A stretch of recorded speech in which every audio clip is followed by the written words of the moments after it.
मुजम्मिल, ये 90 दिन वाला अंदाजा तो ये आगे जाएगा, लेकिन अब बात ये है कि तहरीक इंसाफ और पीपल्स पार्टी यकजुबान हो चुके हैं। पाकिस्तान बार काउंसिल, जो सबसे अहम बॉडी कही जा सकती है, वुकला की हाईएस्ट बॉडी, उसकी तरफ से भी अब पहली दफा हम देख रहे हैं कि यह आया है कि तहरीक चलाई जाएगी वुकला की तरफ से। तो क्या यह प्रेशर इतना बिल्ड हो सकेगा कि या सुप्रीम कोर्ट का फैसला आ जाए, हाई कोर्ट का फैसला आ जाए कि 90 दिन के अंदर इलेक्शन हो?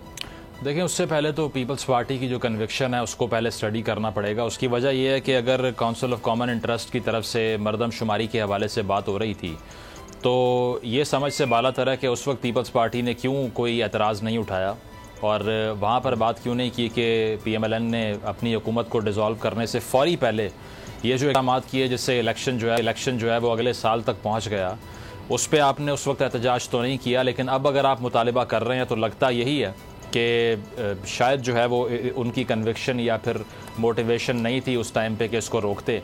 हाँ, वो इसलिए ये सब कुछ कर रहे हैं ताकि अगर ये सिस्टम जो है वो प्रोलॉन्ग होता है और मार्च तक जाता है या उससे आगे जाने की कोशिश होती है तो कम से कम उनका हिस्सा इसमें नज़र ना आए और कल को उनको ब्लेम ना किया जाए। तो तहरीक इंसाफ की जो आपने बात की कि यकजुबान हो चुके हैं, अब PTI का मसला ये है कि वो शुरू से सोलो फ्लाइट करते आए हैं, यानी कि वो अलायंस पे यकीन नहीं करते और जो अलायंसेस उन्होंने की हैं वो भी छोटी पार्टियों से थी और वो भी मजबूरी के तहत थी ताकि हुकूमत फॉर्म हो सके।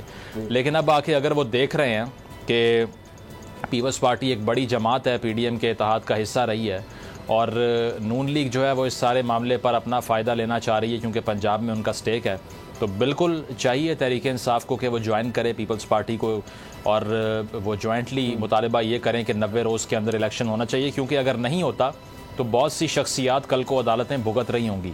चीफ इलेक्शन कमिश्नर की तरफ से जो बात ये की गई है, अब इसके ऊपर भी अगर देखा जाए तो कल को उनके लिए भी मुश्किलात पैदा हो सकती हैं क्योंकि जो कॉन्स्टिट्यूशन है उसमें ये चीज़ वाज़ेह है। वैसे फैसल करीम कुंडी साहब ये कह रहे थे कि 90 रोज़ का लिखा हुआ है लेकिन डीलिमिटेशंस की बात नहीं है आइन के अंदर।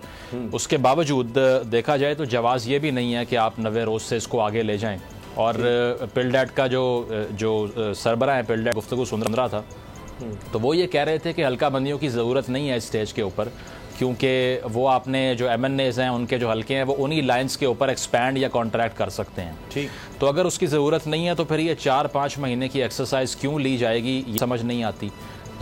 जिस तरह फैसल करीम कुंडी साहब कह रहे हैं कि 2 महीने में आप स्टाफ बढ़ा लें, आप ओवर टाइम कर लें तो जल्दी में काम भी हो सकता है अगर करना चाहें तो। ठीक है, तो ये सूरत हाल है कि सारा मामला जो है वो नीयत पे आके खड़ा होता है और मुझे नहीं लगता कि कोई भी जवाज़ है मार्च से आगे जाने का अगर 90 रोज़ को हम छोड़ भी दें क्योंकि इलेक्टोरल कॉलेज नहीं होगा आपके पास और सादिक संजरानी साहब मुमकिन तौर पर पाकिस्तान के अगले सदर बन सकते हैं क्योंकि इतलात यही आ रही हैं कि अलवी साहब शायद इंटरेस्टेड नहीं है अगर उनको कहा जाए कि आप कंटिन्यू कर लें क्योंकि अभी सदर का इंतखाब नहीं हो सकता।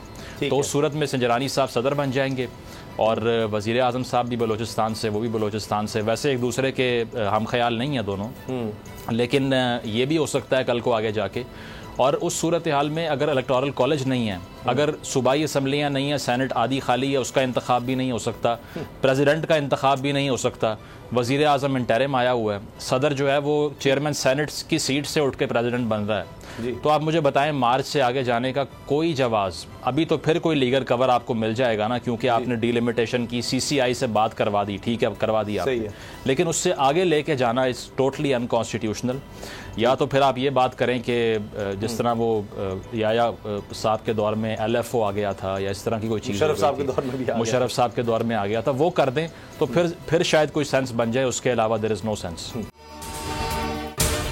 अगर आपको ये वीडियो पसंद आई तो सब्सक्राइब करें और बेल पर क्लिक करें। आप लोग इस मुल्क पाकिस्तान में आजाद हैं। सहाफती उसूलों पर कारबंद बोल न्यूज ने रखी रिवायत बरकरार। बोल न्यूज की जानिब से देखने वालों को यौम आजादी की बेहद मुबारकबाद। मुल्क भर से जश्न आजादी की तकरीबात बोल ने दिखाई अपनी स्क्रीन पर। पाकिस्तान के 76वें यौम आजादी का जश्न बोल ने सुनाई पाकिस्तान जिंदाबाद के नारों की गूंज। बोल की सबसे बड़ी ट्रांसमिशन में पाकिस्तान का नाम रोशन करने वालों ने दिए कौम को पैगामात। बेपनाह मुश्किलात का सामना करके इस मुल्क को हासिल किया। आजाद कौमों को बहुत सी कुर्बानियाँ देनी पड़ती हैं। 76 वालियों में आजादी का दिन जोश खरोश के साथ मना रहे हैं क्योंकि जिंदाबाद पाकिस्तान, ये है बोल की पहचान। सब्सक्राइब करें और बेल दबाएं ताकि कोई खबर रह न जाए।